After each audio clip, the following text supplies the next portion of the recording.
Hello students, welcome back to my YouTube channel IELTS with Preeti. Today we will be discuss about writing task and how you can enhance your score in writing task. This vocabulary if you use in your writing task too, you can easily increase your writing task score even if I speak about lexical resource also. 5.5 से आप 7.5 की तरफ कैसे move कर सकते हैं, इसके लिए कुछ डिफिकल्ट वर्ड्स हैं बट अगर आप उन्हें यूज करोगे अपने राइटिंग टास्क में तो वो इम्प्रेसिव लगेगा और उसकी वजह से जो आपका स्कोर है वो इंक्रीज हो सकता है। देखिए, हमें कुछ ऐसे पॉइंट्स और वर्ड्स होते हैं जिनकी वजह से हमारा लेक्सिकल रिसोर्स जो है एग्जामिनर को इजीली क्लियरली दिखता है कि स्टूडेंट ने ये वर्ड्स यूज किए हैं, तो इट मीन्स उसे नॉलेज है कि उन वर्ड को कैसे यूज करना है। बट आप इन वर्ड्स को कैसे यूज करोगे ये आपके ऊपर डिपेंड है। जितना एक्यूरेट वो वे में आप इसको यूज करोगे उतना ही आपका जो सेंटेंस है उतना ही क्लियर होगा और एग्जामिनर के ऊपर इंप्रेशन अच्छा पड़ेगा, अट्रैक्टिव लगेगा वो। तो फर्स्ट वर्ड क्या आएगा हमारा इसमें, जो 9 बैंड की अगर मैं बोलूं आपको वो कैब है, मगर अगर फिर भी आपको लग रहा है कि आपका स्कोर कहीं पे मतलब आपने परफेक्ट वे में यूज नहीं किया है तो वो आपका 7.5 तक तो वो रहेगा ही रहेगा। अदरवाइज ये 9 बैंड की वोकैबुलरी है, तो इसलिए मैं आपको बता रही हूँ कि आपको ये वर्ड्स यूज करने की हैबिट अपने राइटिंग मॉड्यूल में डालनी है। जैसे आपकी हैबिट हो जाएगी, आपका होल्ड बन जाएगा इनके ऊपर, तो आपको इजी रहेगा अपने टास्क 2 में इन वर्ड्स को यूज करना। फर्स्टली क्या होता है, मॉडर्न इरा। हम हमेशा किसी भी चीज को जब एक्सप्लेन कर रहे होते हैं ना, मॉडर्न टाइम, मॉडर्न इरा यानी प्रेजेंट को लेके हम जहां पर हम बात कर रहे होते हैं तो हम मॉडर्न की बात कर रहे हैं। तो instead of this we can use contemporary era. Contemporary era, contemporary era. Contemporary का भी सेम मीनिंग है मॉडर्न इरा, और अगर आप कंटेम्परेरी यूज कर सकते हो वहां पर तो आपका वो जो है वो कैब का लेक्सिकल रिसोर्स जो है वो वहां पर आपका पर्टिकुलर वे में क्लियरली दिखाई देगा कि भी हाँ इसने अच्छे वे में यूज किया। बट आपको कहाँ पे केयरफुली रहना है गाइस कि आपको वो जो वर्ड यूज कर रहे हो तो आपको वहां पर एक्यूरेट वे में उस वर्ड को यूज करना है इंस्टेड ऑफ एनी एरर। अब मैं इसके लिए आपको एक एग्जाम्पल बताऊंगी कि आप इसको कैसे यूज कर सकते हैं और उसी वे में आपने अदर वर्ड्स भी जो है एकेडमिक्स में यूज करनी है। Like in this dash crime ratio enhance rapidly. In this क्या मतलब, इन दिस टाइम भी हो सकता है, तो मॉडर्न इरा भी हो सकता है, कंटेम्परेरी इरा भी हो सकता है। तो हम क्या यूज करेंगे,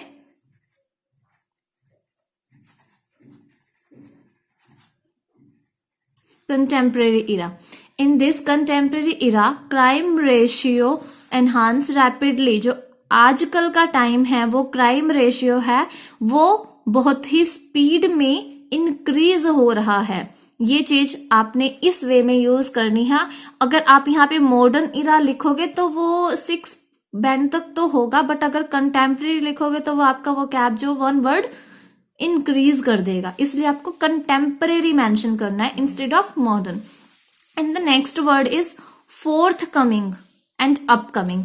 we can easily use upcoming in our thesis line.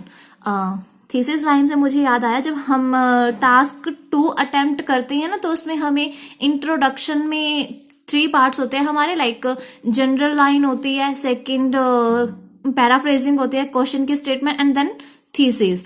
जब हम थीसिस लाइन को फाइंड अप कर रहे होते हैं यानी हम अपना कंक्लूजन जो है इंट्रोडक्शन है जो है कंक्लूड कर रहे होते हैं, तो उसमें हम लिखते हैं कि जो हमारी स्टेटमेंट है जो हम एक्सप्लेन करने वाले हैं वो फोर्थ कमिंग पैराग्राफ्स के अंदर एक्सप्लेन करेंगे।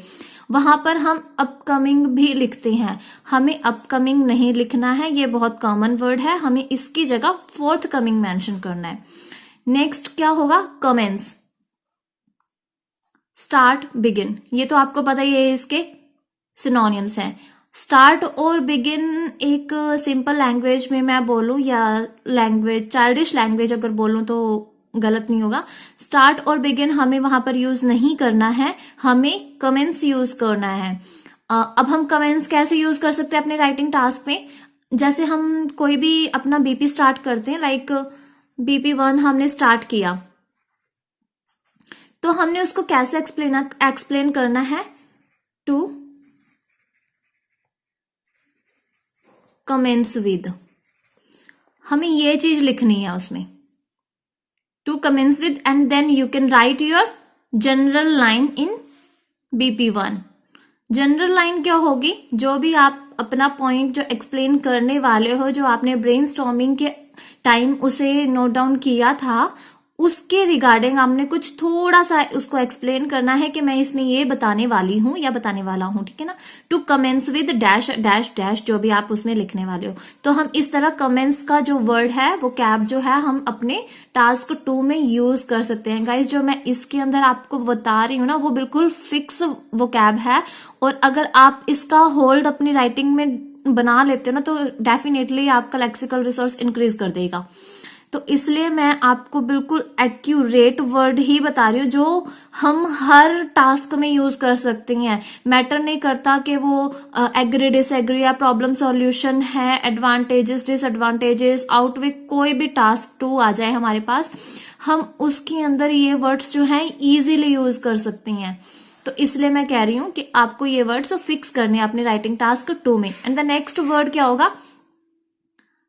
To recapitulate। recapitulate, what is the mean of recapitulate? Conclusion, we are easily mention conclusion, conclusively, to conclude. We do not use these kinds of words in our task 2. We can use to recapitulate। Recapitulate अगर हम use करेंगे तो meaning same है guys, but यहाँ पे हमारा जो है रिकैपिचुलेट का वर्ड, वो कैब को इंक्रीज कर रहा है हमारी। तो हमें कंक्लूजन हम सिंपली लैंग्वेज में लिखते हैं, हमें कंक्लूजन कंक्लूसिवली नहीं लिखना, हमें टू रिकैपिचुलेट लिखना है कंक्लूजन की जगह। कंक्लूजन का जो ये है रिकैपिचुलेट, उसका सिनोनिम्स है। नेक्स्ट क्या होगा? प्रीडोमिनेंट। प्रीडोमिनेंट क्या होता है?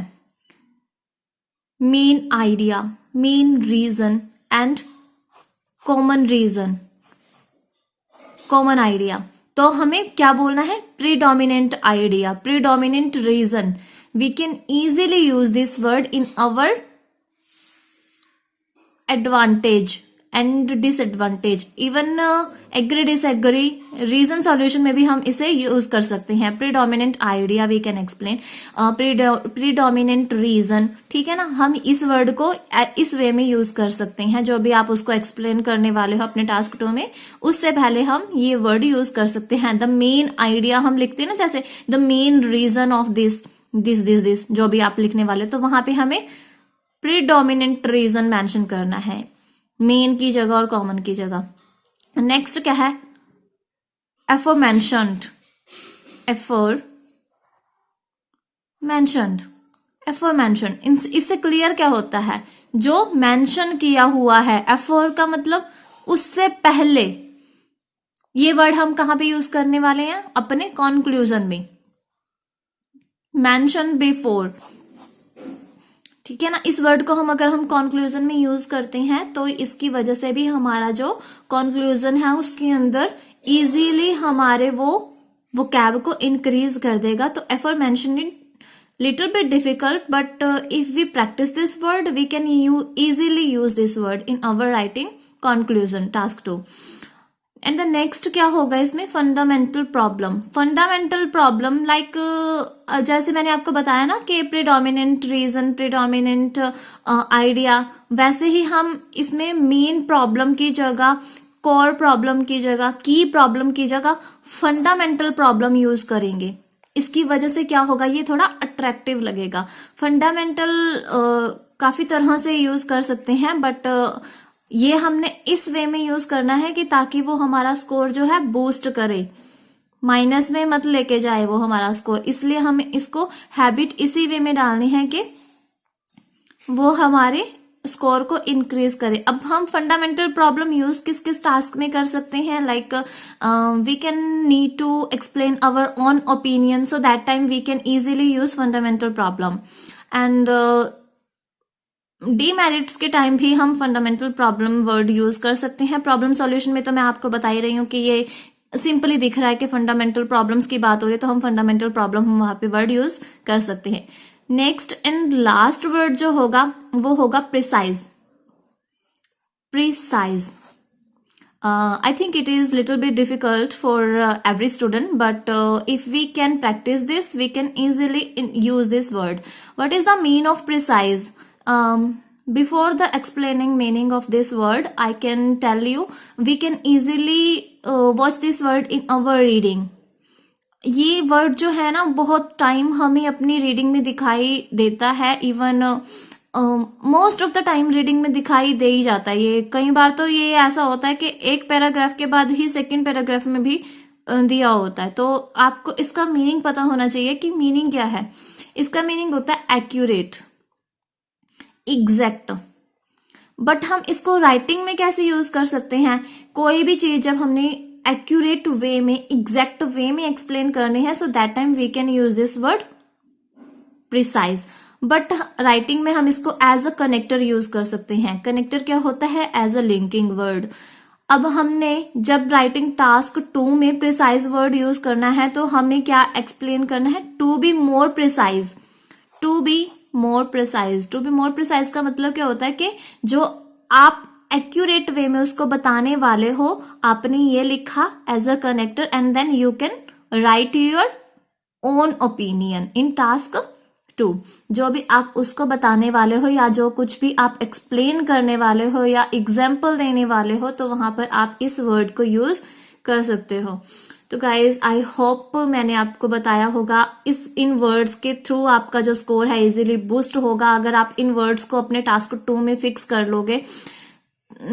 ये थोड़े लिटिल बिट डिफिकल्ट होंगे, बट इतने डिफिकल्ट नहीं है कि आप इन्हें यूज ना कर सको। If you do practice in your daily task, even daily practice, so you can easily use in your task to even examination. So guys, अगर आपको वीडियो यूजफुल लगी हो तो प्लीज चैनल को लाइक कीजिए, शेयर कीजिए एंड सब्सक्राइब कीजिए। तो मिलते हैं नेक्स्ट वीडियो में। Thanks for watching.